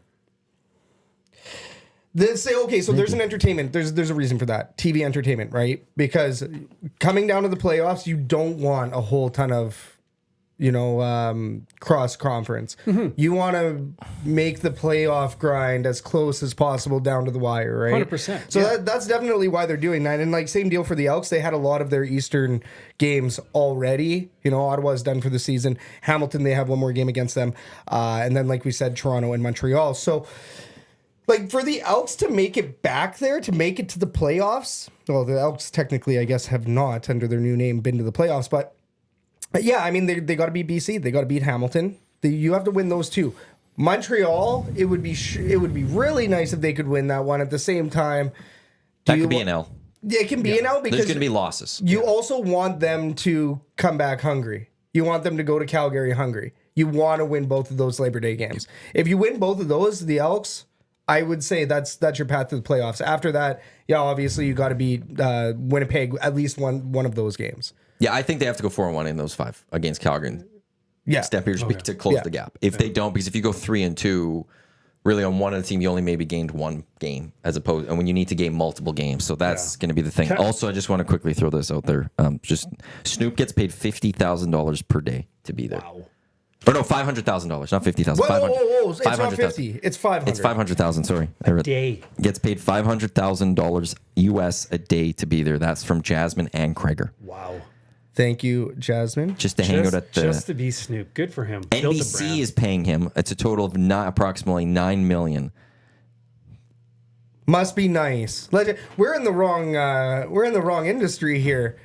There's a I'll lot. do it for $50,000 for the whole Olympics. Exactly. I would probably say just send me there. Right. I'll be Snoop Dogg's joint roller. Give me whatever job. I really don't care. I mean, I'll do whatever as long as I'm making, $50,000 for that ridiculous. stretch. Like it's a 2-week stretch, 3-week stretch or something, right? And you're in Paris. Yeah. Scout and I were talking about this earlier, and you were, I think, Setting things up. yeah, maybe, or watching breakdance. Stunned by breakdown. Have you ever seen a CFL season with so many consistently good kickers? Can you Are remember there a consistently better? good kickers in this league? Probably. I don't know. Like, it's been remarkable. Yeah. Like, no kicker has ever kicked 2 60-yard field goals in their career, and Claros does it twice in 5 weeks. Castillo, yeah. He's, Castillo, sorry. He also, though, has missed some pretty key Yeah, kicks. no, and the week before he missed, or 2 weeks before, missed the overtime. So, yeah, I mean, he's not perfect, but Parody is amazing. He's always been fantastic. White is amazing. I hate him in the sense that he's a stamp. That's Yeah. Yeah, no, I do too. Like last night, I just was watching the game. I'm like, neither one of these guys are going to miss. Lauer's really good late in games. I can't remember the Ottawa. You got Lewis Liram Ward. out there. I think Liram Arlau's out there for the Toronto. Argonauts. Yeah. Boris Beatty. Now, I would say if you're gonna. He's starting to figure it out. Jay talks about he was at practice last week, not this past week, and I guess Beatty outright said that he was kicking the ball wrong. There was a technical thing he was doing wrong, and he's improved it and he's Really? fixed it, and he feels like he's figured it out. And through 2 games, he's been perfect. So maybe he turns it around, but he hasn't been good to start the season. Not to start, anyways. That's crazy. He's I didn't know costly. that. I wish I would have heard that because, yeah, I mean, it was very obvious that something was wrong with Beatty. Like was he using the chip balls? Like you don't know what it is, right? You can try to stab it at anything until Beatty flat out says himself. So it's good that he's owned up to it, and it's good that he's also turned it around. But it goes back He's to your got a point. strong leg, though. He's a Grey Cup. He's a Grey Cup champion. Yeah. You don't become a Grey Cup champion by being a brutal kicker. Let's be real. So yeah, I mean Lewis Ward last night, like he turns up. Brett Lothar, obviously. So there's guys that even have NFL pedigree, right now playing in this league. So we do have good kickers. Sean White is obviously automatic. Like you said, Paredes, he's, you love to hate him sort of deal. Yeah. It's Castillo. He actually had a bit of a rough season with the Edmonton Elks. Who knows why that was. He did miss, like Maddie said as well, he did miss a couple, but now he's starting to nail those ones a little bit more. Well, you could say he lost a game because he missed an overtime. He also won 2 games for the Bombers. Like, he had a 6 field goal game. Like, come on. Well, whereas, like, flip side of it, Boris Beatty, through those technical errors, he left 8 off the board, effectively losing the game for the Edmonton Elks. And we know that Beatty is better. Mm-hmm. And a lot of people, it's funny, the sports fan culture can be toxic. And I mean this in regards to harping on individual players, right? Like our thing over at the Elks Herd, we get pretty cordial with some of the players. We talk to them and sometimes deliver smoked meats and stuff like that, right? But we don't ever specifically come down on one player. Quarterback is the easiest to. And I think that it's easy to say so-and-so had a bad night, or so-and-so had a rough night, or so-and-so could have done better. So-and-so is the problem tonight, so-and-so isn't the problem. Even then, we don't even say they are the problem because this is a team sport. This loss does not come specifically down on one player. Just like the Niles Morgan penalty we were talking about earlier from, 3 or 4 games ago. You understand. Those kind of things happen. And how many other penalties happened that night? How many other misplays happened that night? You can pick out all of these individual players at any given time and say that, maybe they didn't have the greatest game or whatever. There's lots of harping that you can do. Yeah. But the reality is, like, let's say in the case of the Edmonton Elks, they've failed more games than not on 2 phases out of 3. Or, even one phase failed, but it was critical failures. Critical failures. Isn't that like one of the favorite things that you guys talk about on the Green and Gold pre and post? It's just those few moments in the critical times that they just absolutely, it's cost them this season. That's going to about wrap up the EST Hangout. We've got to end it here. We've got Lock Shop coming up next. Huss and I think P. Gregors or Jake Bolamos. But Huss is coming up with the Lock Shop at noon. It's the Oil Stream, myself and Zach to come. We have another edition of the Oil Stream. That's to come here on EdmontonSportsTalk.com. Tune in, iHeartRadio, as well as on YouTube on your clear choice for Edmonton Sports. Elks Call tonight, 5 o'clock on our audio stream. And tailgate number 182, 3 hours before the game, down in Lot B at Commonwealth Stadium. So that's going to be 2 p.m. on Sunday against the BC Lions. Also, Green and Gold kickoff show, 4 o'clock, live from Century Casino Sports Bar and Lounge on Sunday, getting you set for the game. VIP golf show as well, 8 o'clock Sunday morning with Murray and Curtis Stock. Scout, Dean, appreciate you guys coming in. This was thanks for the invite. Thanks for having talk, and I'm glad we can learn about breaking together. Oh my God. and now we can move forward with becoming breaking fans. Yeah, we're going to bond over this. No, it's going to be our bonding. 100% we're not. Breaking is always going to tie the three of us together. I'm not watching 4 years The Bachelor, I'm not watching The Bachelorette, and I'm not watching Breaking. 4 years from now when LA happens, we'll be watching Breaking, and we'll be going, I remember watching this with Scout and Dean, and we're going to then just start texting each other. I'm the old man in the room. New segment, Breaking Bonds. Thanks to everyone for tuning in to the EST Hangout. Like I said, Lock Shop coming up in just a few minutes here on EST. Don't go anywhere. Look at this. Let's go. There you go, right in front of the camera. First-time guest, long-time listener, fan of the original draft commissioner. Welcome to the EST Hangout presented by White Claw Hard Seltzer. The difference is clear. Matt Iwanyk, Tom Zola with here, joining us today.